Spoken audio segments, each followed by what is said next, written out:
Hey everyone, it's early June, so I think it's a good time for another garden tour. Let's take a walk around and see what's happening in the garden.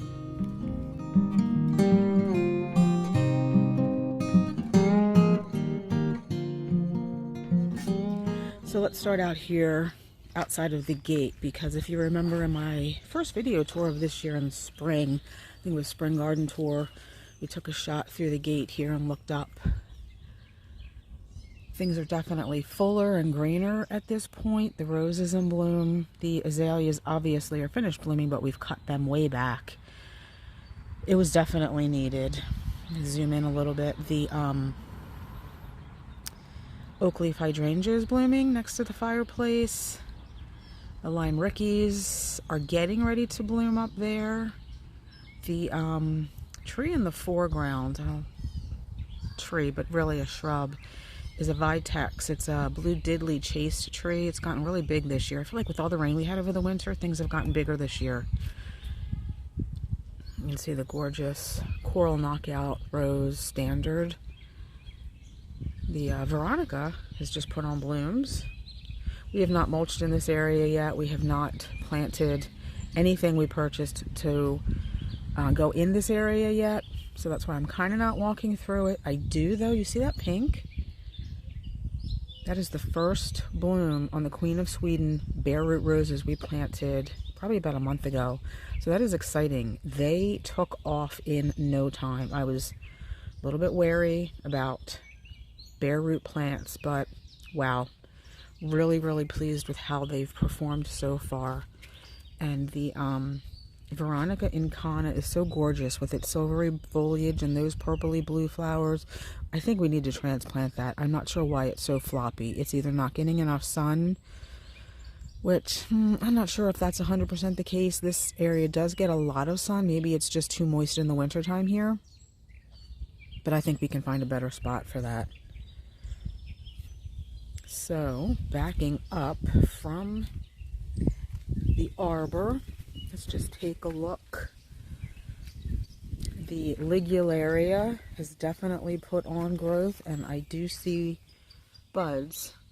That is a bud, and that is a bud, and you can see the Kusa dogwood is dropping its leaves.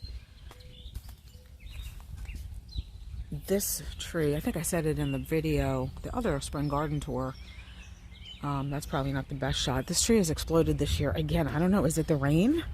Because this tree's been here for a while. Spirea here, I'm not sure what kind of spirea they are. Putting on pretty pink blooms. I had meant to come out and cut these back, but I think I'll wait till after they bloom because they're performing very oddly this year, and I think they might have a little bit of powdery mildew, but they are blooming, so I'll wait until after they're done blooming to come back and cut those. Look at the gorgeous astilbe. I might need to treat our boxwood again. This is the Durunk boxwood. Wanted something that was going to be tall and narrow here. The new growth it put on was really pretty and green earlier, but I'm seeing little specks. So I'm guessing I need to treat again for, I'm guessing spider mites. This is typically one of the most disease-resistant forms of boxwood, so I don't know that it's boxwood blight, but it could be. Definitely spider mites. And it looks like down here our heuchera has come back. At least a little. I'm not sure what this little flower is. Maybe just the remaining tip of a muscari. But you can see the beautiful pink buds of the spearmint. No, this is the peppermint spice heuchera. We've got 4 of them. That's the newest planted one back there. That is not blooming, but probably because when we bought it, it was blooming, and it was probably forced.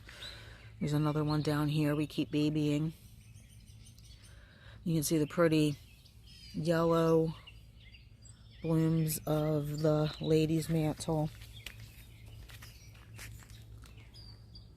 The gorgeous Carex Bulls Golden kind of backing down through the path here. In certain areas along our stone path here we have not mulched because we want to dig out a little bit. We did not mulch underneath the gate either, because that's where a lot of runoff comes from, and it just ends up washing the mulch all the way down this path. So we want to do some work around some of these stones. You can see we haven't mulched there. We want to dig out some of the soil and put stones in. We have a lot of stones left over from our French drain. Gosh, we did that 2 years ago, 3 years ago.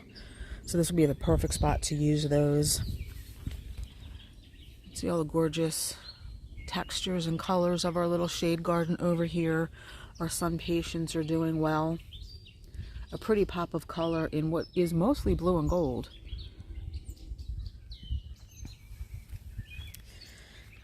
I am going to come out here and transfer these hellebores in the urns into the landscape. I'm just not sure what landscape I want to put these in yet, and the pansies will just trash those. I hate doing that, but they're getting leggy, and I did buy some caladiums and some more, I think I bought sun patients. No, begonias to go in these urns. The two hosta back there are beautiful in blue and green. And the irises are blooming. The variegated iris that hide our well cap. Or well head, if you want to call it. Let's go back here and see. I'm surprised that the smallest Jacob's ladder is still blooming. I do think we need to move these. I don't think this is the best location. It's just where we picked at the time. I feel like when we do move them, I want to put pulmonaria in here. I think that will be pretty. What are these? Tough Stuff Aha. Hydrangeas are either budding up or starting to bloom. Got to check on the small one back there behind the hostas. This one gets a tiny bit more sun, so it has more buds on it. No blooms yet, though.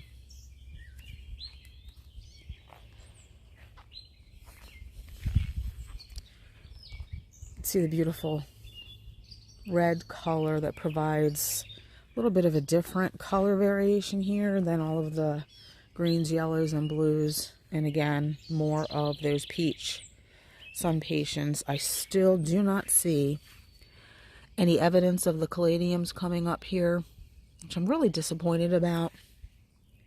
I don't know if I planted them upside down. I don't know if any of you watched the video when we planted a couple of those here. They're just very difficult to tell which end is up.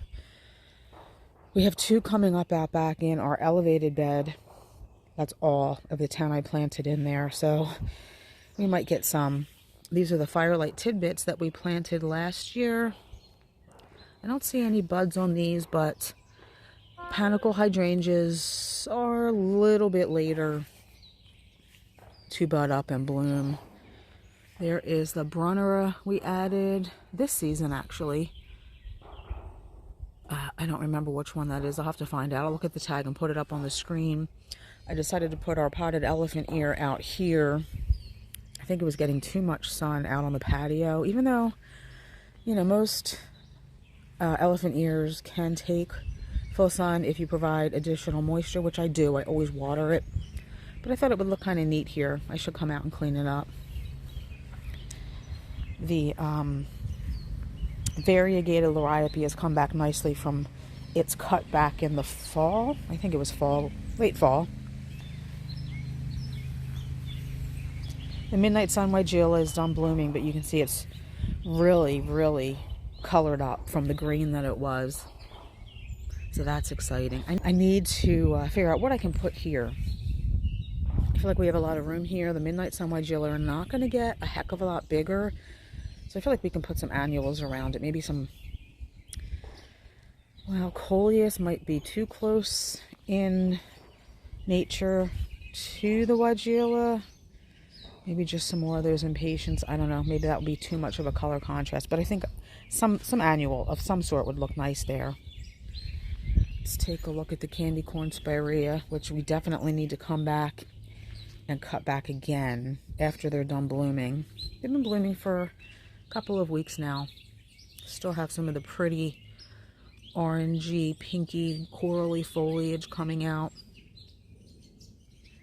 I want to keep these small because I don't want to block the view of our green mountain boxwoods that we planted a couple of months ago to replace the cryptomeria that were here. They're also putting on new growth. They don't get a lot of sun here, so I don't expect that these are going to grow very, very quickly, even compared to boxwood growth.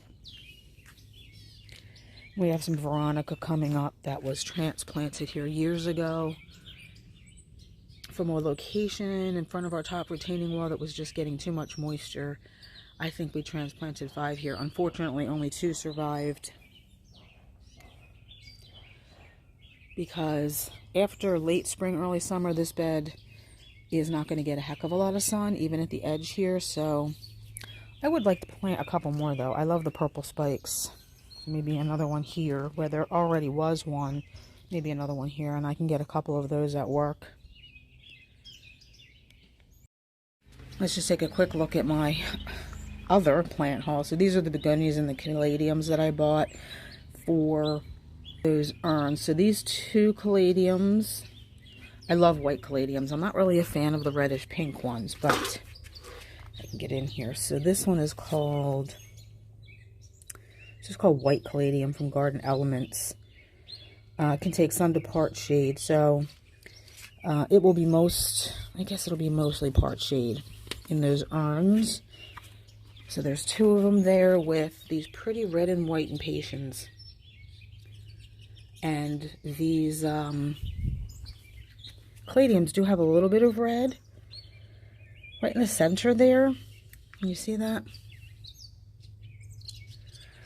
So I think the red and white impatiens will be a nice complement. And then these 2 gorgeous begonias. I never used to be a fan of begonias, but for some reason the last couple of years are growing on me. So these can take full sun to full shade. With this caladium, which is a full sun caladium, it's called Water's Edge. These are going to replace the pansies underneath our flamethrower redbud. We are about to receive the gold spire ginkgo, so that's why I bought these, because obviously the flamethrower redbud is very colorful. I think these would clash with it a little bit, but they're not going to clash with the gold spire ginkgo. Let's continue the tour down here with the new hedge of shamrock hollies that we just planted. So pretty. And just take a shot up. There's the flamethrower redbud I was just talking about. I mean, I do love it here. I love the color. It's just going to get too big. The gold spire ginkgo is just going to be green, which is why I bought some colorful flowers to go underneath it. But I really do feel like it will be better down here with something that's not going to get so large. Our Amsonia is still blooming. These variegated iris are not blooming, and I really don't even see any buds, so I'm not sure what's up with that, but still provides some pretty variegated foliage. No, we have not finished up this bed yet. We're waiting for the power plant or auger to arrive so we can transplant everything we need to transplant down here. But you can see this pretty bed. These variegated iris are definitely blooming with the Amsonia, and it's just such a pretty color combination.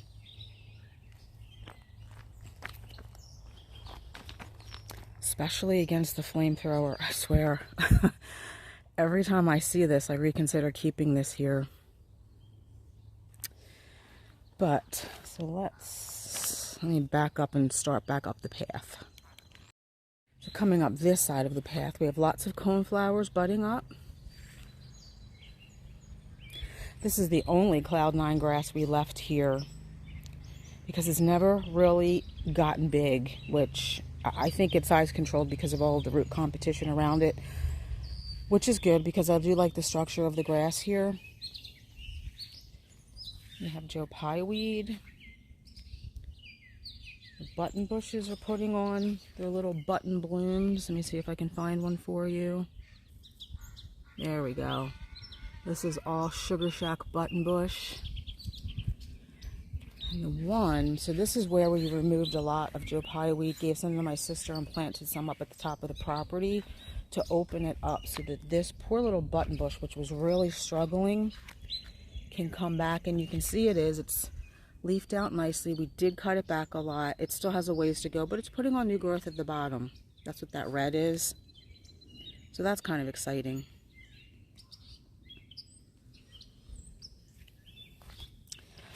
All this light green foliage in the foreground is blue mist flower. It's really pretty, late bloomer, so you get that pretty blue flower in the late summer, early fall, but it is definitely aggressive spreader. I mean, you can see it all through there. It's even in the stones. So just keep that in mind. One of our Stelladoro daylilies is blooming down here. And here we have the container with the peachy keen verbena, blue salvia, the sun credible Saturn, which is finally performing for me this year. And the calibrachoa that I don't remember the name of. It is called Dreamsicle. I really love the peaches and the blues together. This is Bee Balm. This is Jacob Klein putting on blooms. I'm sorry to say that it will be covered in powdery mildew at some point this year, which is what Bee Balm does. But I love the tallness of it and the red flowers. It's not easy to find red flowers. These are the Castle Wall hollies.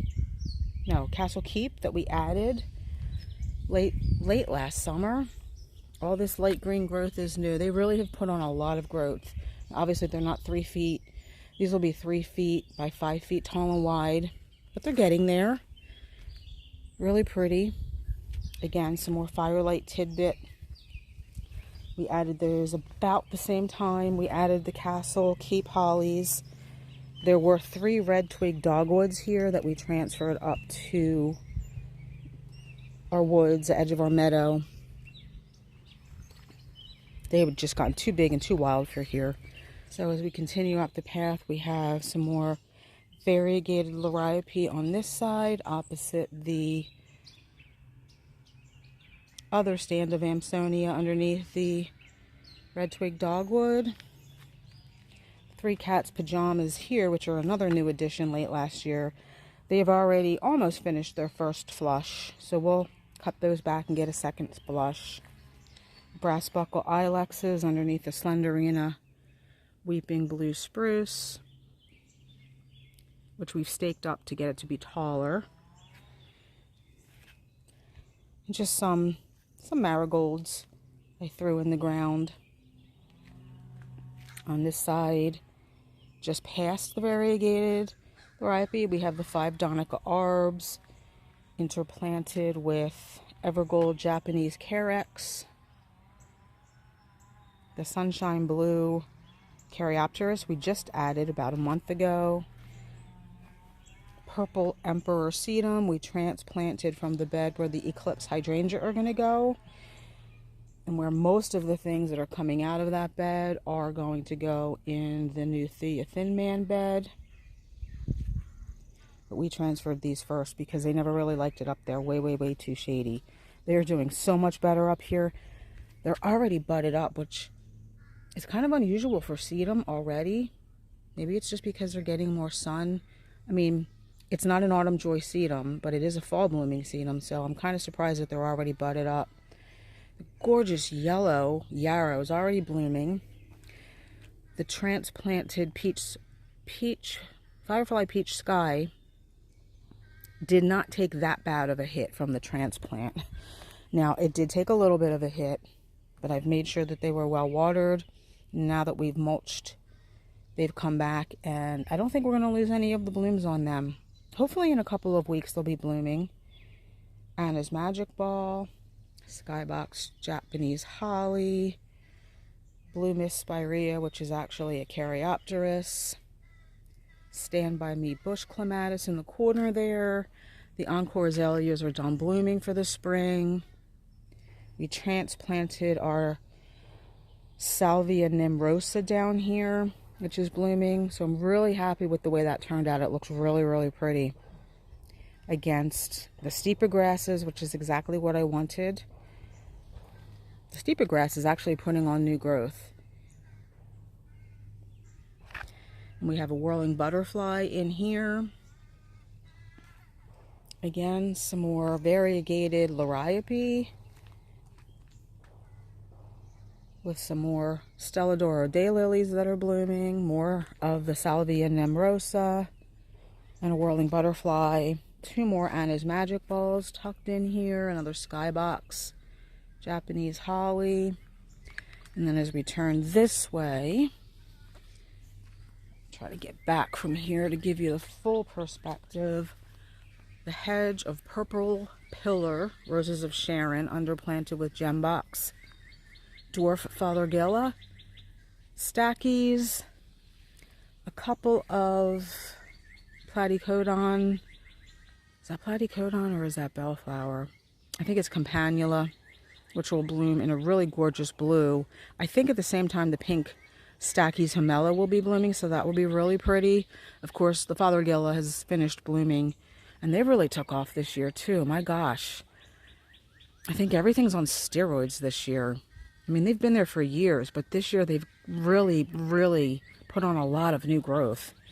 And the little quickfire hydrangeas we planted last summer are all budded up and even starting to bloom, which is exciting.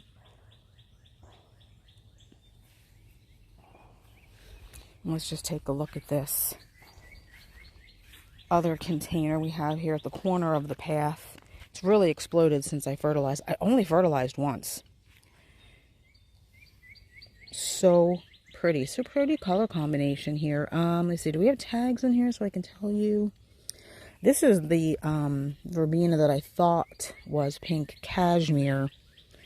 It turned out not to be, but I don't know. I don't see the tags. I think in my last video I said it was Rosy Posy, but I don't think it's Rosy Posy. I think it's like purple amethyst or something like that. But I'm really pleased how that looks.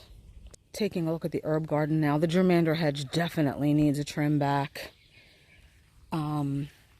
The other herbs in here, again, those are going to come out, except for the chartreuse. That's the drops of Jupiter, because we want just 1 drops of Jupiter in each quadrant of the herb garden. But this is another part of the garden that needs a redo, because all of the herbs, other than the germander hedge, need to come out, and we need to add some more soil. So once we do that, we'll be able to transplant the drops of Jupiter. I feel like everything in here needs a really hard cut back. That urn is actually going to come out as well. I have something new to go in there, but I'll share that with you in a different video when we actually put it together and get the urn moved.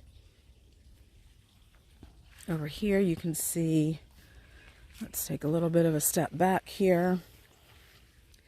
European viburnum, some more daylily, perfect storm hibiscus is doing nicely now. That will not bloom for another couple of months, but when it does, it will be gorgeous. The Shasta daisies have buds, some of them almost ready to open. This one not so much, so I'm wondering if it just doesn't get as much sun as this one. As you can see, the little Henry Itea is blooming. It also has a nice fragrance. The Munchkin oak leaf hydrangea here is doing well. And then this is the replacement for one we lost last year.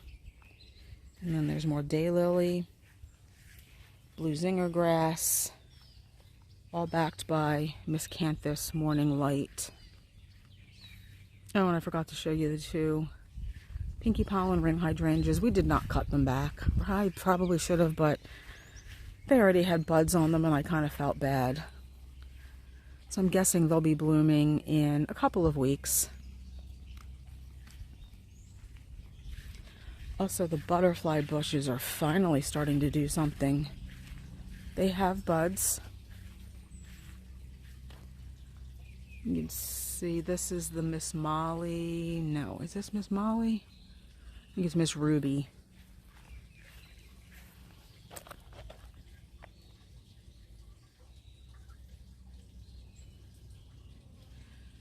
Again, I think when we planted these, we probably should have pruned them back because it doesn't look like they had been pruned at all from the nursery that we bought them from. And butterfly bushes do perform best when pruned, so we will definitely prune them next year, late winter, early spring.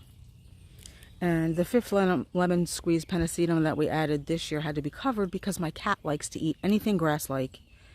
It wasn't getting to grow at all because she kept eating it, so it's going to take a while to catch up to these 4, but that's okay. Rickeys are all budded up, my goodness. These are really impressive hydrangeas. They do not, I don't think, well, Proven Winners is not offering these anymore for sale, but there are nurseries who are still growing them. I know the replacement, I think, is, what is it, Invincible Sublime or Limetta, one of the two, but I just think the Lime Rickeys are just more beautiful, more gorgeous. They're big. They're always covered in blooms. This one was an addition. We had 2 originally, so this is the 3rd one, which has definitely caught up in size. It's only been in the ground a year or slightly less. It's a different grower, so it looks slightly different in form, but it's a gorgeous Lime Rickey. And I don't know if you can see in the distance, we'll take a walk up there, but the Endless Summer Twist and Shout is just starting its bloom, its first flush, and it's gorgeous blue. I wish all of my non-color specific hydrangeas were that color, but they're not. I'm just a sucker for blue in hydrangeas. Our lettuces are doing well here. I think they're ready for a harvest. I just wanted to show you real quick.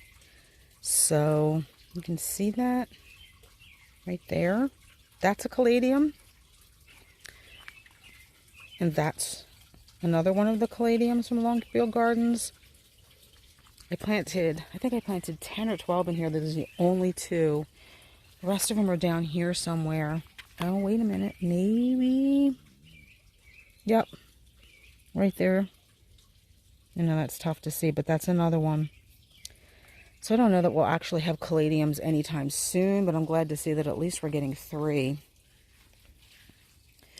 No, we still have not planted our Oh So Easy Italian ice roses because they were meant to go in the bed, which I don't really want to show because it's a mess. This bed, if you remember, this was a bed that was going to get redone this year. It's just, there's too much in this small space. The beauty berry is getting moved to a more size appropriate location. The plant you see here that is done blooming, it needs to be cut back. This is the Blue Kazoo Spirea. They are a really sizable Spirea, and they have just taken over this space. So this entire area was meant to receive plants. The bed is going to come out. It's going to extend from the edge of the Bilko doors here.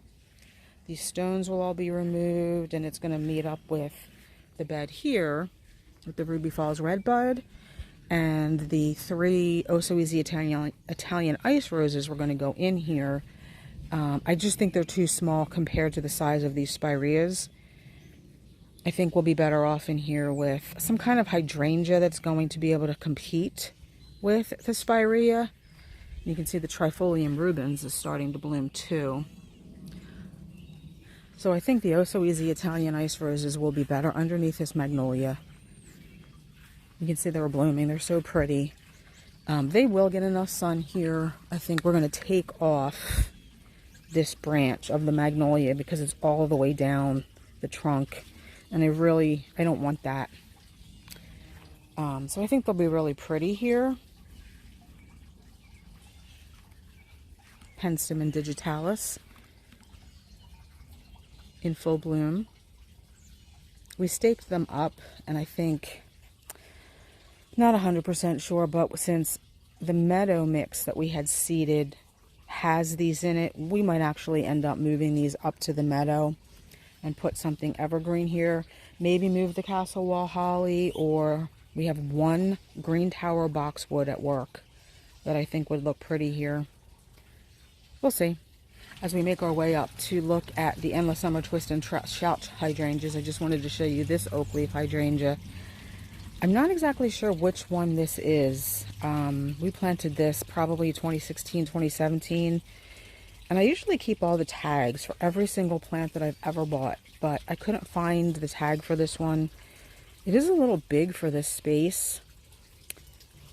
I don't really have any plans on moving it. Maybe we just need to trim it back a little bit after it flowers.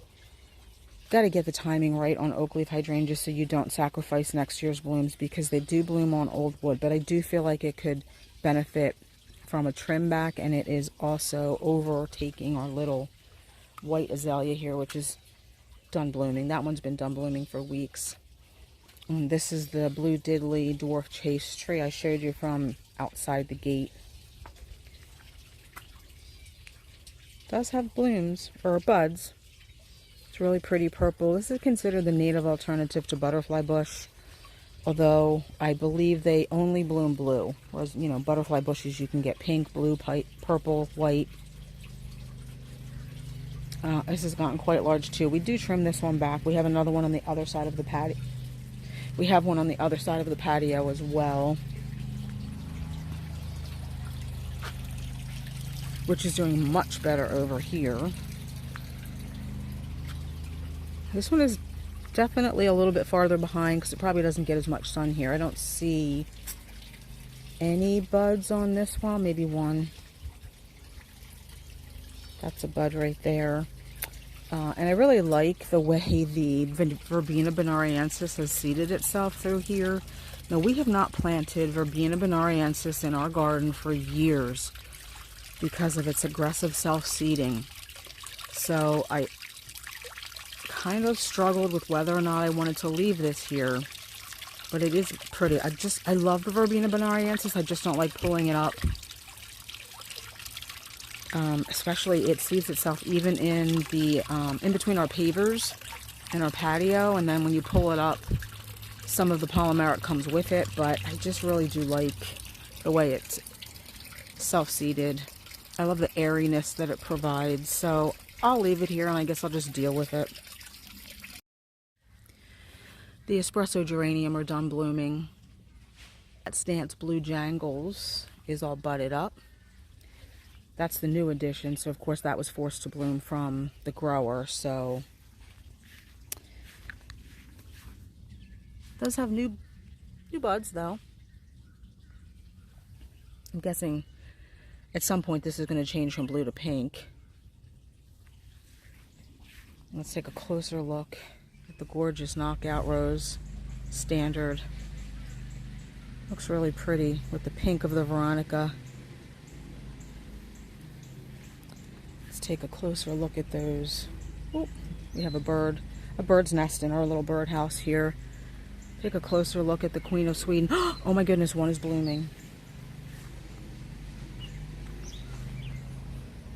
Let's see if I can get down there. Look at that. Gorgeous. And I think we decided to leave this Veronica here. We just have to make sure to cut it back more often. Phlox have self-seeded itself everywhere. This is an Echinops. Lots of buds on the Echinops. I'll try to get in here, see if I can see anything or smell anything. I don't think I'm going to be able to get down there, but oh my goodness. This one's all budded up. No, we still have not planted the lupins. I need to come in and cut those back.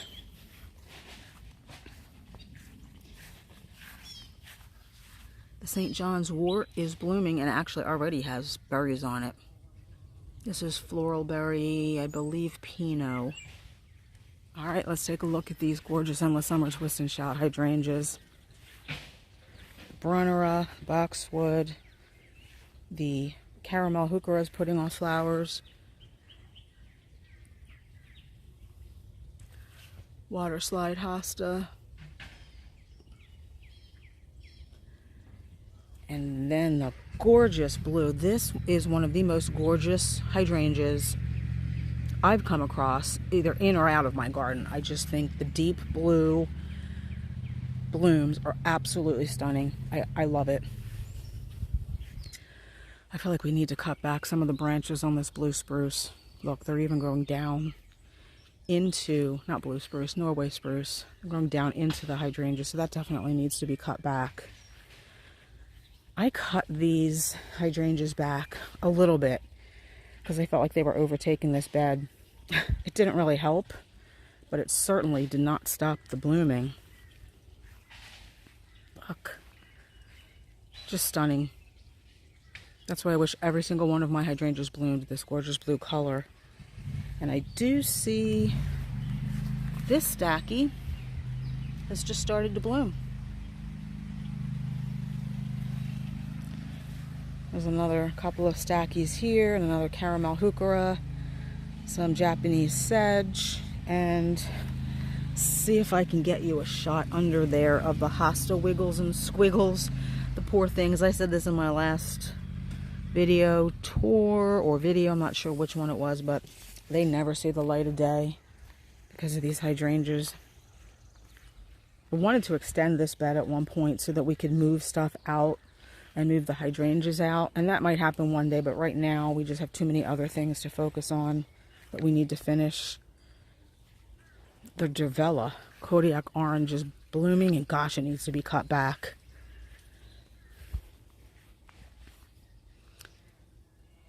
It's already covered in tiny little pollinators. But yes, we definitely need to cut this one back. These have gotten, I think, bigger than they're supposed to get. They're overtaking the berry poppins a little bit. And definitely in there, you probably can't see it, there are two pink spike bug banes that need to be moved. This is Walker's low catmint, which we kind of use as a spiller on the wall, and it does beautifully. Toucan coral canna blooming. This is the endless illumination broalia, which is doing really nicely. Brass buckle ilex, strongbox ilex. These are the tiny tough stuff hydrangeas we planted last year, late summer, early fall, and as you can see, they're pink. I did add soil acidifier, but it can take a long time for that to work. And I mean, our soil is acidic, apparently just not acidic enough for these to bloom blue. That's okay, they're still pretty. I just think blue would look better against these yellowy chartreuse coral bells. And then everything down here is repeated. Again, we have a toucan coral canna with blue salvia and a black petunia. Some more brass buckle ilex and the endless illumination broalia. And we have not mulched this bed yet. And another berry poppins. This one is much, much bigger. We definitely need to cut this one back. And the boom chocolata hydrangea are blooming. Can you tell I like blue? And then we have another Durvella, Kodiak orange Durvella down here. We only have one down here, and I'm kind of glad with that, knowing how big those three down there got. I think this one suffered from a little bit too much moisture. Seems a little bit stunted to me. Still blooming though.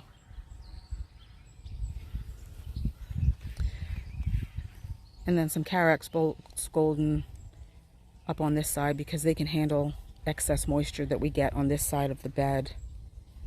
Let's take a closer look at these little Henry Itea from the back side. Again, putting on a lot more growth this year than they have done, probably because of all of the moisture. They are a nice plant for wet sites, and it was definitely wet up here over the winter, so I feel like maybe that's why they're blooming so much and putting on so much growth, which I'm really pleased about.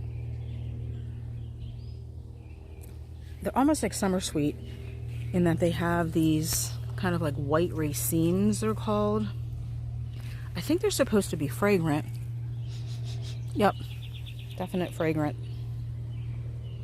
It's a nice smell when you're walking by and there's a bit of a breeze. I think I'm going to end the video here. I don't want to tour the whole yard because I feel like that just becomes too long. Maybe we'll pick up next time with the rain garden bed back there. So thanks for watching. I hope you enjoyed, and we'll see you in the next one. Bye.